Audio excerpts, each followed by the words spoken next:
Welcome to the ICG's Digital Academy webinar series. I'm Naomi Gubler, responsible for running the ICG's webinar programme.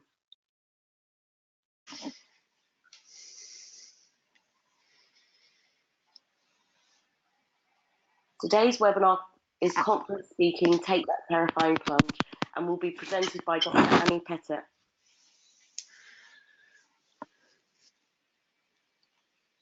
Just for those who aren't members or who aren't familiar with the ICG is a hub of nearly 450 independent market researchers within the UK and abroad. We collaborate and share knowledge and experience for the benefit of members, clients, and advertisers. So if you're a client or agency, you can find your perfect consultant or team of consultants through us. If you're a freelancer or a small business, you can join us. And if you're a supplier, you can advertise with us. We look forward to hearing from you. Today's sponsor, Q2Q Global, is an experienced boutique fieldwork company set up to provide unparalleled data collection services to other market research agencies and consultancies. They are specialists in Spain, Italy, and LATAM, and they manage both qualitative and quantitative studies. Their priority is to provide projects run by experienced senior people, offering global coordination, so you have just one contact, no matter how many markets you're working in. They're proud to offer the expert level of understanding of local markets needed to ensure the success of your study. The Q2Q Global founder is also a fellow ICG member, and we just want to extend our thanks for their support in making today's webinar possible.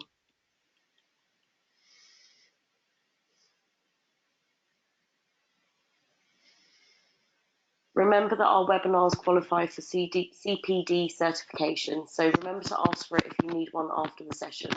You can do so by sending an email.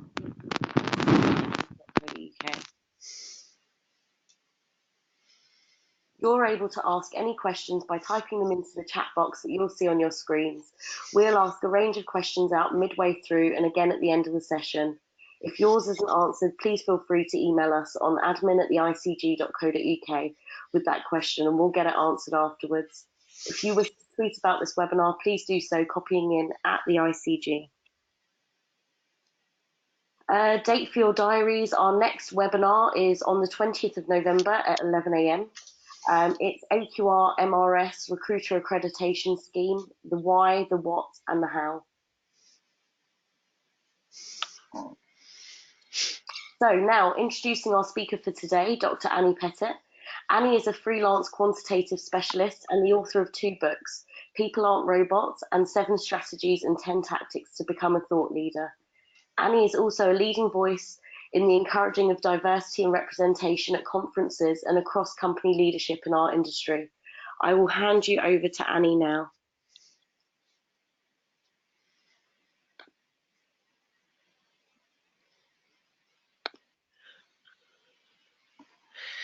So, excellent. I see some slides there. All right, we're ready to go. Hi, everyone. My name is Annie Pettit, and this is me. I've worked in the research industry for about 20 years, and as a freelance consultant for just the last 3 years. I've spoken at a lot of large and small conferences like ESOMAR, Insights Association, QRCA, IIEX, and lots more around the world.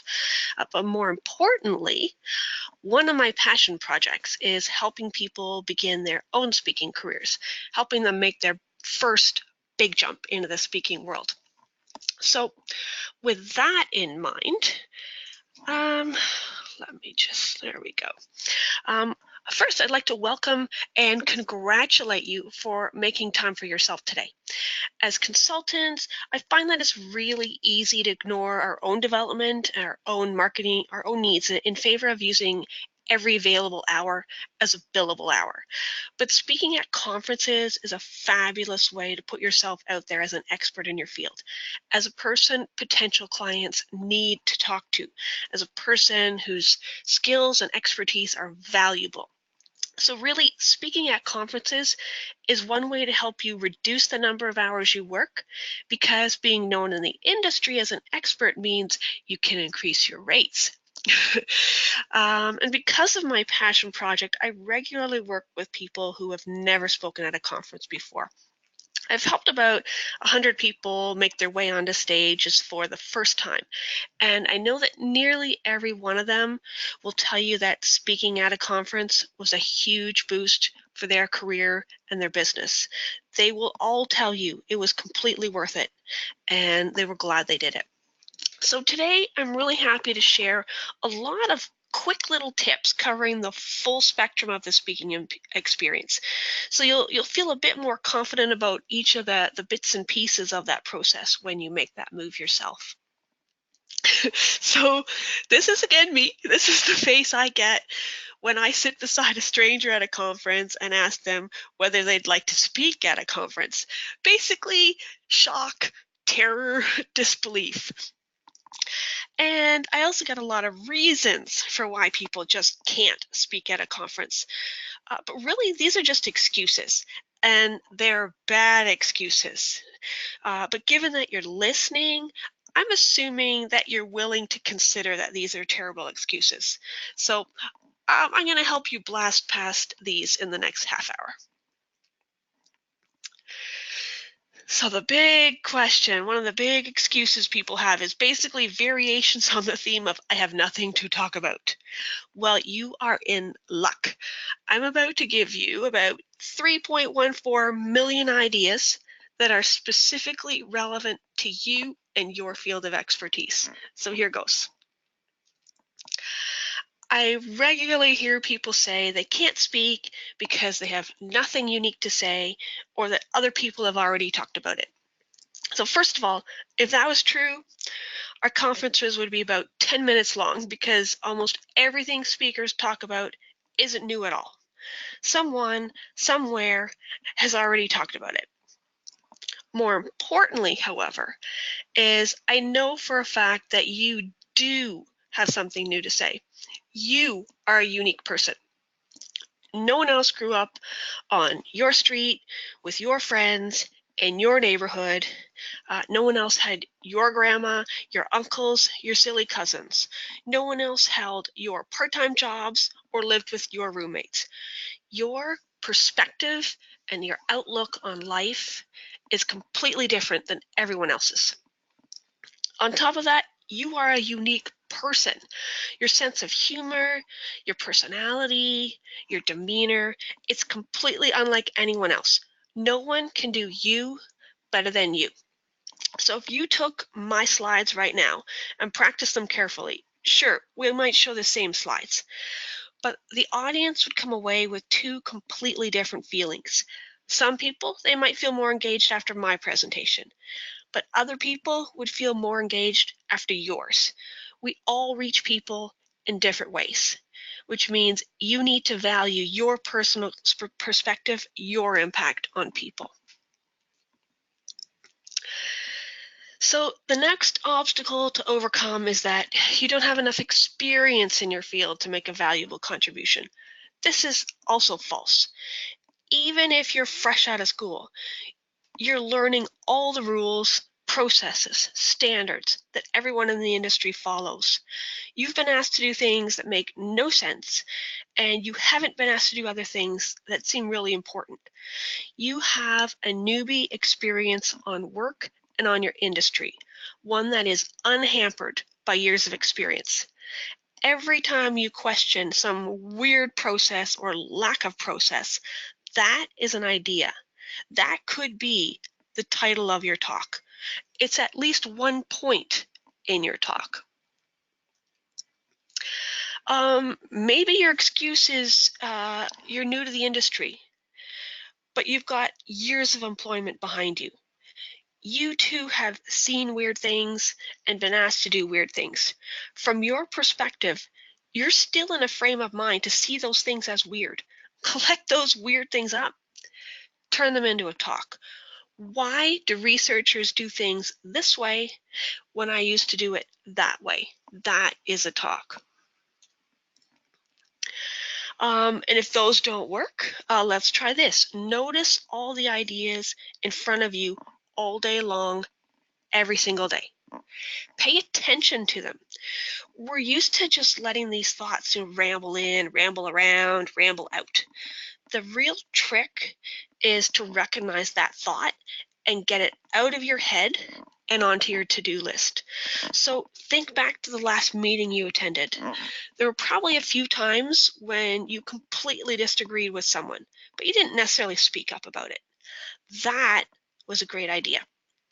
Or think about a time when a client was really upset about a project, or when your results weren't what you expected.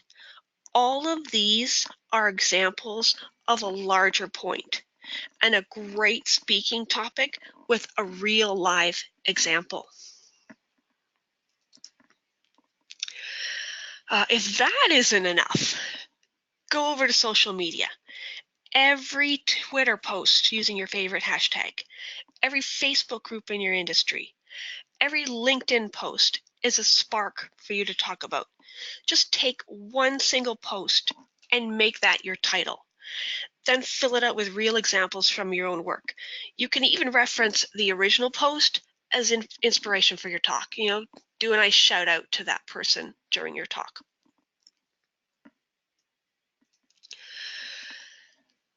This is another very common excuse that I am really happy to clear up. Anytime you see a phrase like call for papers, request for proposals, call for speakers, request for speakers, this is your personal invitation to submit. Conferences cannot personally call or email every person in the industry or every person who might have something to say. You are responsible for directing your career. You need to take the initiative to put yourself out there. So every one of these calls for submission, it's really your personalized invitation to submit. So the next time you see one of these, I'd like you to consider it your duty to submit. And last, but certainly not least, most new speakers are absolutely terrified. The thing is, they don't realize that literally everyone is scared to go on stage. Even people like Cindy Gallup here, who have 70,000 Twitter followers, who speak at a different conference every week, who calls out major advertising organizations on failing to meet diversity goals. She is terrified every time she speaks. The point is, fear is not a bad thing. Just don't let it hold you back. You can submit to speak at a conference, and you can be scared at the same time. Be scared, be terrified, and then submit your proposal. Deal with that fear later. Today, right now, the only thing you need to fuss over is finding the conference to submit to, and then submit to it. Which brings us to the next point. How do we submit to speak? So let's look at some of those quick points and tips now. So most conferences ask for a few basic things. Obviously, the easiest part of this is the first one, your name, your contact information. So in a way, you could think of it like you're 20% done any submission before you've even started. Great job. So all we have to do is work through the rest of the items. So let's think about the title. Your submission needs to be compelling. So when people open the conference program, if they only see the title, they need to know precisely what they're going to learn from you. So the titles you see here, these are real titles. They're from the ESOMAR Congress this September in Scotland. I find conference agendas are a great place to learn how to write compelling titles because you know for a fact that these titles made it through the gauntlet. So what you see from these examples, conferences love current topics, which today means technology, artificial intelligence, and unfortunately, fake news. They also love getting clients on stage. So if you can name a client in your title or even have them on stage with you, at least have them in your title, that is ideal. From an audience perspective, people really like to see numbers. It makes the content seem more measurable, practical, actionable. So in this case, they'll get 4 pieces of content, or they'll learn a skill they can benefit from within a year. And then, of course, there's the fun titles, song titles that are relevant, rhyming, wordplay.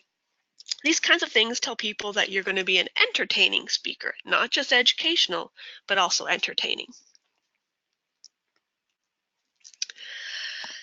The next part is the abstract. This is a bit tricky. You've probably got 300 words or 500 characters to tell a story so great that people want to hear you tell the whole story. But you can't reveal the ending, or no one will need to go listen to you speak. So the key message I can give you is choose strong words. Make sure people know what they will learn from you, that you'll give them something actionable, and make sure you have an opinion. This is not the place to waffle with generalizations and caveats and margins of error. Take a stand. Make it a little bit stronger than what you might truly believe, but really go on the edge and be a 1 out of 10 or a 10 out of 10, not that 4 or 6. Take a real stand.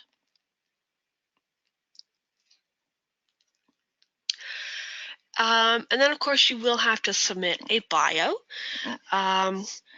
If you've had a long career, you might be able to say lots of things about your education, work experiences, things you've written, awards you've won, passion projects you work on in your spare time. Kind of what you saw in my opening introduction. But you can still have a great biography even if you're straight out of school, or if you focused your work internally rather than externally. Just find the things that are great about you and brag about yourself. You are allowed to brag about yourself in your biography. That's basically the point of your biography, to let people see that you are an expert. And the last part of your submission, the headshots. We've all seen these. They're all over LinkedIn, and the full range of them are over LinkedIn. So I'll just make the point clear here. Do not crop yourself out of photos with your spouse or your kids. Don't crop yourself out of beach or pool pictures. We all have high definition cameras on us all the time. It's your phone, your smartphone. Take advantage of your phone. Take a selfie. Take a well-planned selfie. Find a nice brick wall, a cool museum, and do a nice, good selfie. If you need to, grab a friend to help you out. There's no need to submit really badly cropped photos. Now, hopefully all of these quick details have given you a peek into the process you'll discover on your submission journey. But obviously there is far more to learn. So remember, you can always ask for help. You don't need to handle all of this by yourself. Ask your friends for help. Ask your LinkedIn friends for help. Ask me for help. You are not in this by yourself, even if you are your entire company. So let's say you've been lucky enough to be chosen. And by lucky, I mean you worked hard on your submission. So what will you be expected to say once you're on stage? So I will give you a few tips that will help make people pull out their phones and take pictures of your talk rather than pulling out their phones and answering their emails. So speaking has to have a good return on investment, or it's not worth replacing your billable hours, which means your presentation needs to be a great sales pitch. Without a doubt, The best sales pitch you can offer is a presentation that educates and entertains the audience, one that shows them how smart you are and how in tune you are to their needs. So if you can offer specific tips on how to conduct the research better, how to generate more valuable insights, that is the best sales pitch you could ever give. It does not mean slyly mentioning Annie Pettit Consulting 50 times. Just tuck your logo into one of the corners, include all your contact details at the end of the presentation. And if you do a great job of educating people, you won't need to name drop Annie Pettit Consulting every 30 minutes. It's just annoying. So one way to make sure you're not doing a sales pitch is to ban these words from your slides and from your mouth. Never say the word we. Never say the word our. And don't name drop all your proprietary and trademark terms on the audience. They don't care what your company name is right now. They don't care what your trademark products are. They want knowledge and insights. They want your opinions and what you have learned from your techniques. So your audience does not need to know about your company before they can understand your research. They don't need to know what your company does. So instead of making a company profile slide, explain to people how your topic impacts the industry.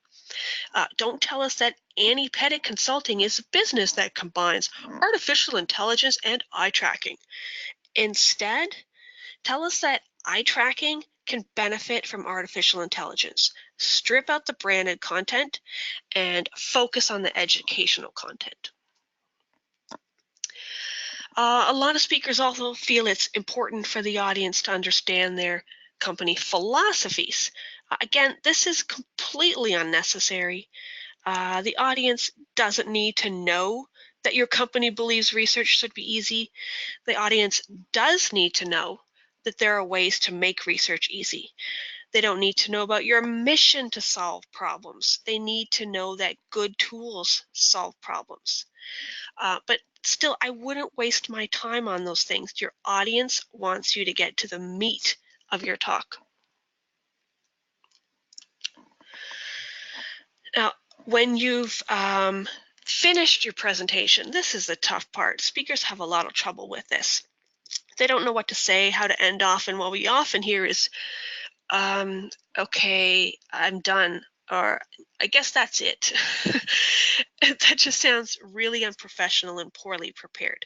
So after working so hard to educate and entertain, these words don't leave a good impression. But you can easily end a presentation. Just say thank you and be quiet. So as soon as the audience hears that phrase, they know you're done and they'll clap. So once you say thank you, speakers are often tempted to toss out one more phrase. I'll take questions now. But in many cases, asking questions is a responsibility of the moderator. That person watches the clock and decides whether there actually is time for questions. So having served as a moderator myself, I can tell you it feels really rude to interrupt a speaker and tell them that they've used up their time and no one can ask questions. So just say thank you and let the chair or the moderator handle everything else. So at this point, I'll stop and see if there are any questions up until this point.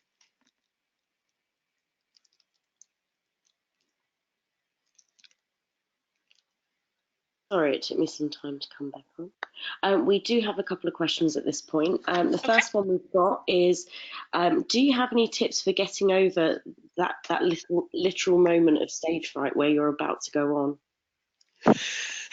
That's a tough one. So I have one great tip.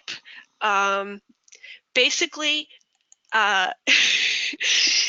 visit the bathroom as soon before your presentation as you possibly can. Beyond that, honestly, deep breathing. Physically try to slow down your breathing and and keep your breath slow, even, and deep. That honestly, truly will help. Stage fright will always be there. It gets a bit less over time, but practicing some slow breathing will help. Brilliant. And we've got one more question, kind of in a similar vein. Do you have any good methods for practicing or rehearsing your presentation? If you're fortunate enough to have some colleagues that you work with, absolutely give your presentation to them first.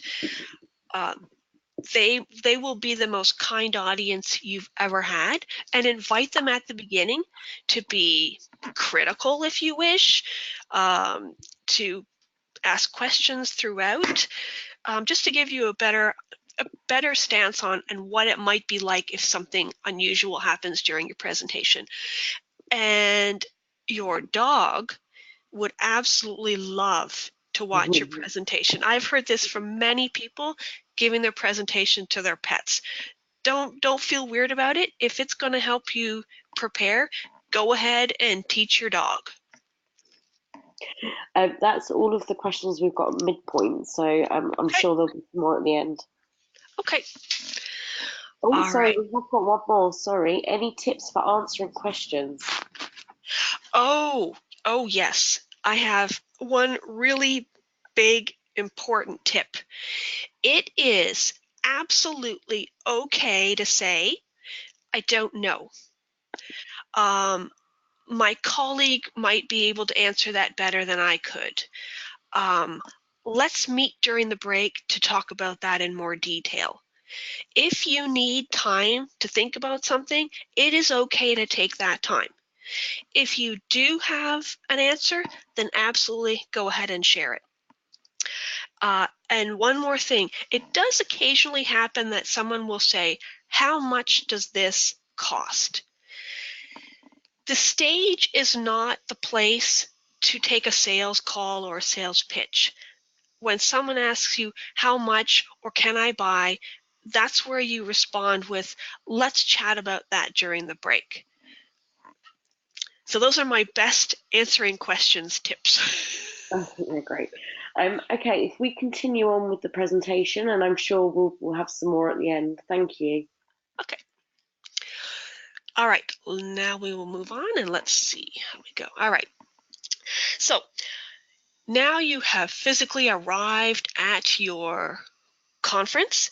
As soon as you get there on the first day, let's say 8 a.m., literally when you arrive, go find your room.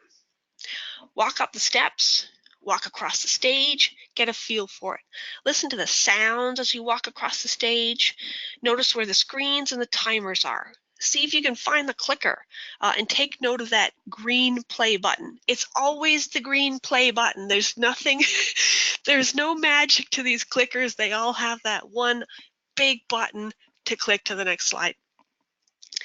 So when you do this, you'll feel more comfortable in your room because you are prepared. No matter when your presentation is, go in there first and get more comfortable.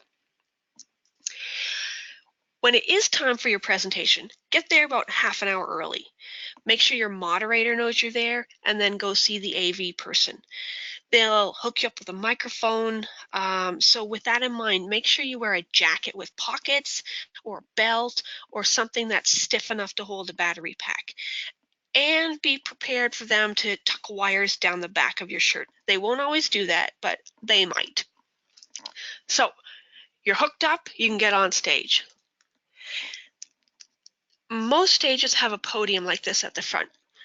This is where you put your laptop, your notes, your glass of water.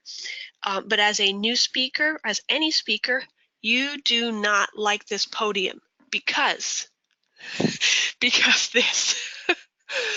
And this is even worse if you're short. If you're short, you will be invisible behind this podium. So sometimes you won't have a choice, and if you don't have a choice, try your best to stand beside the podium, not behind it. You can still put your notes there, you can put your water there, but please, please don't stand behind it. This is a spot where a lot of people do like to stand at the very back of the stage, as far away from the audience as they can get.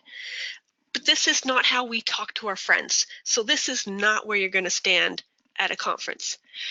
You are going to stand as close as you can possibly get to the people in the audience.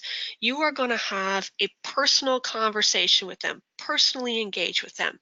It might seem scary to go closer, but it's actually more comfortable because this is how we're used to talking to people, up close, just like what we do with our friends. Here's another scenario.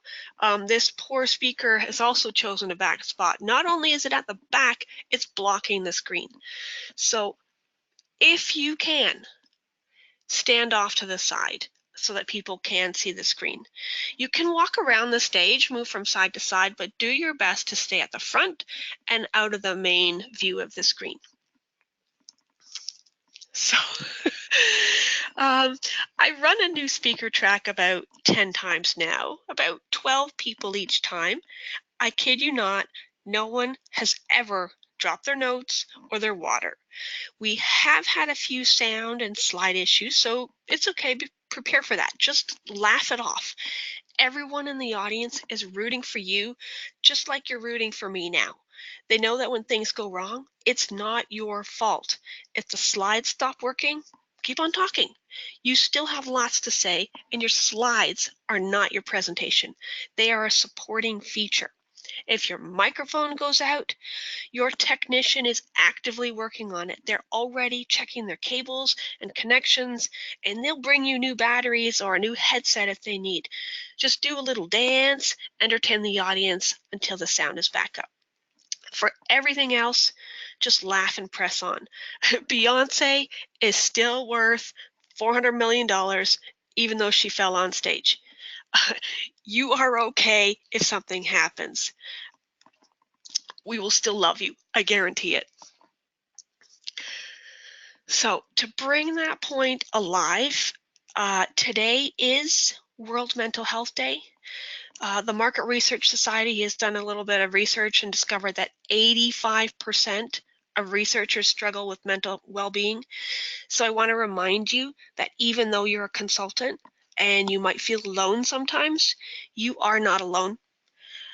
If you're struggling with your mental health, talk to an ICG colleague, talk to a friend, talk to a mental health expert. You matter. So in summary, I've created this easy flowchart to help you decide whether you should speak at a conference. And I will give you a quick hint. No matter which route you take, no matter how scared, inexperienced, or boring you think you are, the answer is, drumroll please, yes, you should speak at a conference. Which means the next step you're going to take after this webinar is to be like each one of these people. Find a conference that is accepting submissions and submit. And on that note, I am literally seeking speakers right now for a conference in Amsterdam in February and for a conference in Austin in April. So if you want to speak at a conference for the first time ever, email me right now. I mean, right now. Put your hands on your keyboard, get your email going, and email me right now. So thank you for making time to listen today. I appreciate your time and attention, and I hope you've got a few tidbits that will help you progress on your journey to becoming a speaker. Feel free to message me on Twitter, LinkedIn, Facebook, or shoot me an old-fashioned email. I will respond to any of that. Thank you very much. Thank you so much, Annie. We've got one more question that's come in, which is, what if I really want to speak, but I don't have a topic that I'm passionate about? That's tough. Why are you in research if you don't have a topic you're passionate about? That's tricky. I would still say, talk to somebody like me, who's done speaking before. They can probably help you figure out a topic that would feel passionate for you. Like, one of the things you can do is go, I use Twitter a lot, so my frame of reference is often Twitter, but yours could be something completely different. I'll go into Twitter, start reading through the messages, and find a comment that ticks me off. Like, I completely disagree with you. This is false. This is wrong. How come you don't know this? Mm-hmm. That is the topic you're passionate about. Now, when you speak about it, you wouldn't necessarily come at it from such a disgruntled, angry, negative point of view, but find all the reasons that you believe in that thing and put it in a good frame of mind so that others can see all the good things about what you're talking about. Get a bit of outside perspective is I guess, the answer. That's brilliant. Thank you so much. We've got no more questions for now, but if anyone has any questions afterwards, please do send them to us and we'll share them with Annie, and I'm sure she'll be happy to get back to you. Annie, thank you so much for your time today. Really appreciate it. You're very welcome. Thank you. Take care. Bye-bye. Bye, everybody.